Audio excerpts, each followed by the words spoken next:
Hello friends, शाद love life में आप सबका स्वागत है। अस्सलाम वालेकुम, नमस्ते, नमस्कार एंड सत श्री अकाल। आई होप आज आपका दिन अच्छा गया हो। हर दिन अच्छा ही जाता है। जी हाँ, आज मेरा दिन भी अच्छा गया। आज अजान घर पे ही था तो ऑब्वियसली बिजी डे था और अल्हम्दुलिल्लाह वो भी अच्छा है और इंशाल्लाह कल वो स्कूल जाएगा। आज थर्सडे है, आप जैसे देख सकते हैं आज मेरा रोज़ा था और हर थर्सडे को हम इंसानियत के एक पहलू पे बात करते हैं। तो आज किस पे बात करने वाले हैं? आज हम एक गेम के बारे में बात करने वाले हैं। जी हाँ, ये गेम हम रोज़ खेलते हैं, दिन में कई बार खेलते होंगे और इसमें हम जीतते हैं कि हारते हैं। चलिए, उस पल के लिए आप ज़रूर जीत जाते हैं और आपको एक सुकून मिलता है, पर लॉन्ग टर्म के लिए ये हम बाद में देखते हैं कि आप जीतते हैं कि हारते हैं। वैसे इस गेम का नाम है द ब्लेम गेम, इल्ज़ाम का खेल। जी हाँ, ये गेम हम बहुत सालों से खेलते आ रहे हैं। हम सीखते हैं एक दूसरे से और खेलते आ रहे हैं। इस खेल के दो पहलू हैं। अ, सामने वाले से अगर आपका कुछ झगड़ा होता है या फिर कुछ भी सिचुएशन है और आप उस पर इल्ज़ाम डालते हैं, तो वो हो सकता है कि वो अपना इल्ज़ाम कबूल कर ले और आपसे माफ़ी मांग ले। तो इस सिचुएशन में क्या होता है कि आपको सुकून मिलता है और आपको लगता है आपकी जीत हो गई। दूसरा पहलू ये है कि सामने वाला अपनी गलती नहीं मानता है या वो इल्ज़ाम अपने सर नहीं लेता है, तो आपको और गुस्सा आता है, उस इंसान को भी गुस्सा आता है।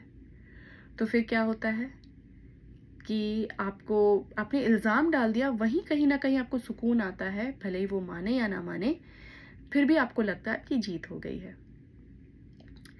तो फिर हम क्या करते हैं, और ये इल्ज़ाम ज़्यादातर हम थोड़ा कमज़ोर लोगों पे डालते हैं, जो हमको लगता है कि हमसे थोड़ा कमज़ोर है, हमसे ज़्यादा चढ़ाव नहीं कर सकते।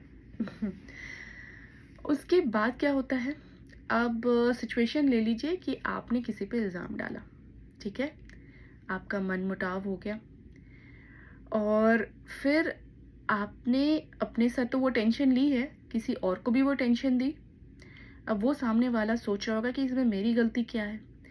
फिर वो इस चीज़ को लेके किसी और के साथ फिर झगड़ने लगता है, क्योंकि उसको कहीं तो ये डाउनलोड करनी है कि उसके ऊपर एक बोझ है, आपने अपना रिस्पॉन्सिबिलिटी निकाल के किसी और को दे दी है। अब उसको ये रिस्पॉन्सिबिलिटी कहीं ना कहीं फेंकनी है, क्योंकि ये एक नेगेटिव रिस्पॉन्सिबिलिटी है, इससे किसी का फ़ायदा तो नहीं हो रहा है।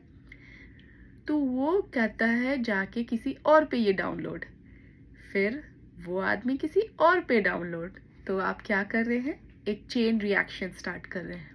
और किस चीज़ का? ब्लेम गेम का चेन रिएक्शन। जैसे कि हम बोलते हैं ना, आज जज का मूड अच्छा होगा तो फैसला हो जाएगा, मूड खराब होगा तो सज़ा मिल जाएगी। टीचर अगर गुस्सा है तो बच्चों को ज़्यादा डांट और मार पड़ेगी, अगर टीचर खुश है तो फिर नहीं पड़ेगी। अम, तो ये सारे जो है ना चेन रिएक्शंस के नतीजे हैं। और इससे फ़ायदा किसको होता है? इससे एक्चुअली देखिए तो फ़ायदा किसी का नहीं होता है, क्योंकि ये नेगेटिव चेन रिएक्शन है। हम अपने ज़िम्मेदारी को किसी और पे डाल रहे हैं, हम अपनी रिस्पॉन्सिबिलिटी नहीं समझ रहे हैं, तो ऑब्वियसली इसमें किसी का फ़ायदा नहीं होगा। जहाँ हम अपने इस रिस्पॉन्सिबिलिटी को समझ लें कि इसमें हमारा गलती क्या है, इसको हम कैसे सुधार सकते हैं, वहीं वो रिएक्शन बंद हो जाती है और वहीं पॉजिटिव रिएक्शन स्टार्ट होती है। और इससे क्या होता है कि आप अपने आप को सुधारते हैं, तो इससे फ़ायदा आपको होता है और सामने वाला आपकी इस चीज़ को देख के उसे अपना गलती जो आप इल्ज़ाम डाले भी नहीं हैं, उसको अपने ही गिल्ट फीलिंग आती है और उसको अपने ही एहसास हो जाता है कि शायद उसे ऐसे नहीं करना चाहिए था। तो देखिए, आपके इल्ज़ाम डालने पे जो चीज़ नहीं हो पा रहा था, वो इल्ज़ाम नहीं डालने पे ज़्यादा हो जाता है। तो इसका मैं एक सिंपल सा एग्जांपल देती हूँ। अभी कुछ दिन नीचे मुझे एक सबमिशन करनी थी और उसका एक पर्टिकुलर फाइल फॉर्मेट होता है जिस पे आपको अपलोड करना होता है ऑनलाइन में। और फरहान और मैं दोनों कर रहे थे। फरहान मुझे एक्चुअली हेल्प कर रहे थे। तो जब ये अपलोड करना था मैंने उनको कहा था कि इसका एक पर्टिकुलर फॉर्मेट है और हमें उसी फॉर्मेट में अपलोड करना है। तो फरहान ने कहा कि नहीं, हमने तो इसी में डाउनलोड किया था, इसी को अपडेट करके अपलोड कर रहे हैं, तो फॉर्मेट क्यों चेंज करना है, कर दो अपलोड, हो जाएगा। अगर कुछ गलती होगी तो वो सिस्टम बताएगा कि गलती हो रही है। तो मुझे कहीं ना कहीं खटक रहा था कि मैंने कहीं ना कहीं पढ़ा था बट मैंने ज़ोर नहीं दिया उस वक्त उन पे, और बस मैंने कर दिया। फिर दूसरे दिन पता चला कि मैंने गलत फॉर्मेट में किया था और वो आखिरी दिन था तो मेरे पास टाइम भी नहीं था, टाइम निकल चुका था। तो और वो बहुत ज़रूरी था, तो मुझे गुस्सा आ रहा था। तो ये जब गुस्सा आया तो आप पहला काम आप क्या करोगे बताओ? ढूंढोगे किस पे ये भड़ास निकाले, तो आप क्या करते हो, इल्ज़ाम देते हो। तो मेरे मन में आया, पहला चीज़ मेरे मन में आया कि फरहान ने मेरा बात नहीं सुना, मैं बोल रही थी ये करने के लिए, अगर वो कर देते तो ये चीज़ नहीं होता। बट मैंने उन पे ये ज़ाहिर नहीं किया। फिर मैंने सोचा कि नहीं, फिर मैंने थोड़ा देर सोचा कि नहीं, इसमें मेरा गलती है। अगर मैंने उनको दिखाया होता जहाँ इंस्ट्रक्शंस लिखी हुई है कि ये अम, इसी फॉर्मेट में अपलोड करना है तो शायद वो मान जाते। और मैंने फिर अपने आप को रोका, मैंने उनको कुछ नहीं कहा, मैंने इसका सल्यूशन ढूंढा। देखिए, हर प्रॉब्लम का सल्यूशन होता है, जैसे हर ताले के चाबी होता है। अगर अ, अगर वो प्रॉब्लम का सल्यूशन आपको लग रहा है कि नहीं मिल रहा है, ज़रूर हम किसी गलत प्रॉब्लम को देख रहे हैं या प्रॉब्लम को किसी गलत एंगल से देख रहे हैं। तो मैंने क्या किया, उस ऑफिस में कॉल किया, उनको रिक्वेस्ट किया, वो मान गए, मैंने सही फॉर्मेट उनको भेज दिया, बात ख़त्म हो गई और मेरी इस बारे में फरहान से कोई बात ही नहीं हुई।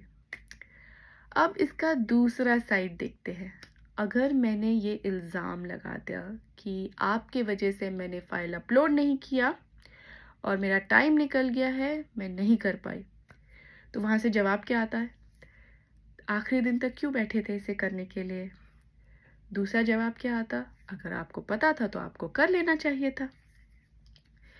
फिर क्या जवाब आता कि फिर ये सिचुएशन हो जाती कि फिर मैं कुछ बोलती, फिर वो कुछ बोलते, फिर बात सिर्फ फाइल फॉर्मेट पे नहीं रहती, जो मुद्दा था वो नहीं होता, मुद्दा कहीं और पहुंच जाता। और फिर हमारे पिछले जितने बातें होंगी वो भी निकल आती, हर सिचुएशन में जो नहीं बोलना चाहिए वो भी निकल आता।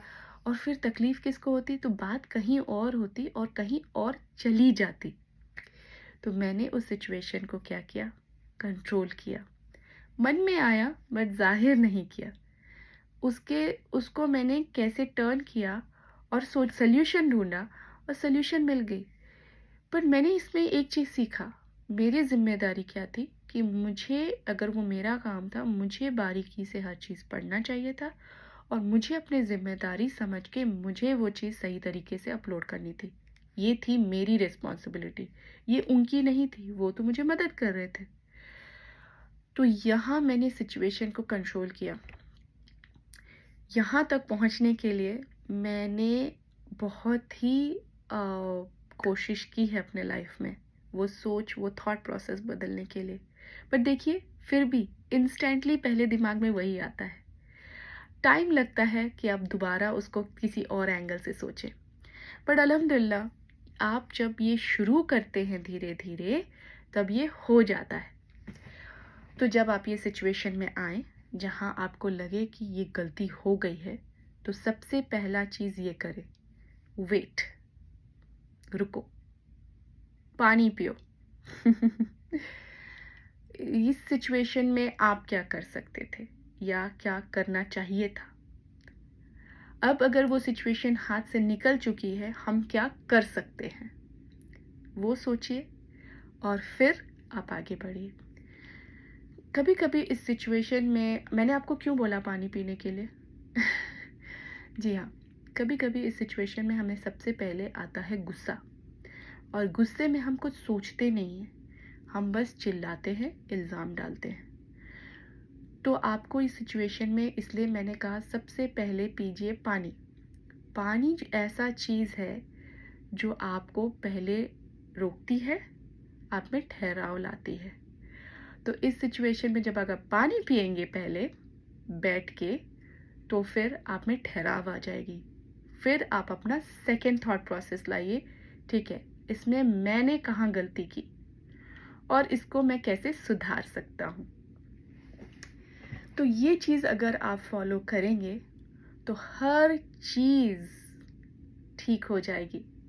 आप जो चेन रिएक्शन पॉजिटिविटी का स्टार्ट करेंगे, उससे क्या होगा कि सामने वाला भी अपना गलती खुद ही समझने लगेगा कि नहीं मेरे से गलती हो गया, खुद को उसको गिल्ट फीलिंग आएगा और वो खुद ही समझ जाएगा।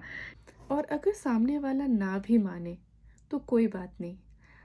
यहाँ पर अच्छी बात क्या हो रही है कि हम अपनी ज़िम्मेदारी समझ रहे हैं, हम इस गलती को रोक रहे हैं, हम एक नेगेटिव चेन को रोक रहे हैं और इससे हमें पॉजिटिविटी मिलेगी, हम में सुधार आएगी, हमारी प्रोग्रेशन होगी।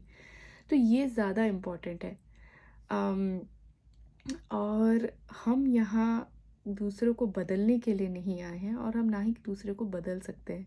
हम सिर्फ खुद को बदल सकते हैं, हम सिर्फ खुद को सुधार सकते हैं। बस ये ज़रूर ध्यान में रखें। तो इसलिए ये ब्लेम गेम हम ख़त्म कर। आसान नहीं है, ये मुझे भी पता है और बहुत ही मुश्किल है, क्योंकि हम रोज़मर्रा की ज़िंदगी में हर बार ऐसे सिचुएशन से आते हैं। चाबी खो गई, बॉस डांट दिया, काम ठीक किया था, बॉस ने डांट दिया, रास्ते से जा रहे हैं, कचरा पड़ा हुआ है, गंदगी है, स्मेल है, सामने पड़ोसन से झगड़ा हो गया, कितने सारे सिचुएशंस आते हैं। बच्चा स्कूल से आया है, बच्चा इरिटेट कर रहा है, बच्चा अपने मर्जी का बोल रहा है, या फिर बच्चा के स्कूल से भी कंप्लेन आ रहा है, बच्चा किसी से झगड़ा करके आया है। कितने सारे सिचुएशंस होते हैं। हर बार आप इतने अच्छे से कैसे सोचेंगे? जैसे मैंने कहा, आसान नहीं है, मुश्किल है, लेकिन हम साथ में ये मिल के करते हैं, आप और हम। तो सबसे पहले जब ऐसे सिचुएशन आए, क्या करें आप? बैठ जाएं, पानी पिएं। दूसरा सिचुएशन, अगर हाथ में है तो अपना जिम्मेदारी इसमें कहाँ है, गलती कहाँ हुई है, इसे हम कैसे ठीक कर सकते हैं। जहाँ हम इल्ज़ाम लगाते हैं ना, तो सामने वाले को फील होता है हम उसको नीचा दिखा रहे हैं, हम उसको गिल्ट फीलिंग करवा रहे हैं। और कौन इंसान होगा जिसको चाहिए कि वो एक एक गिल्ट ले या फिर नीचा दिखाए तो उसको नीचा फील हो? कोई इंसान नहीं चाहता। तो यहीं पे आपको ये रोक करनी है और समझना है कि इस गेम से किसी का फ़ायदा नहीं होता, दोनों का नुकसान होता है। तो इसी नोट पे आज चलिए आप और हम शुरू करते हैं इस गेम का खात्मा। तो क्या करेंगे हम? No blame game. It's your responsibility, your game, you are the winner, and if you have to be a winner, it's a simple thing that you have to do is take responsibility for yourself, on yourself. तो I hope आपको ये आज का game पसंद आया हो। अगर आपको पसंद आया है तो लाइक करें, शेयर करें, सब्सक्राइब करें शाद लव लाइफ को। मैं ऐसे ही बहुत सारे इंसानियत के पहलू को लेके आऊँगी ज़रूर। जाते जाते एक चीज़, जब हम ये ब्लेम गेम बंद करते हैं तो हम एक पॉजिटिव सोच लेके आते हैं। जब हम ये पॉजिटिव सोच लेके आते हैं तो क्या होता है, हमारी नीयत में भी पॉजिटिविटी आती है। जब हमारी नीयत में पॉजिटिविटी आती है तो क्या होता है, इंसानियत, हम इंसानियत के और एक पहलू से जीत जाते हैं। तो चलिए शुरू करते हैं। आज से आप और हम, मुश्किल है, नामुमकिन नहीं, नो ब्लेम गेम।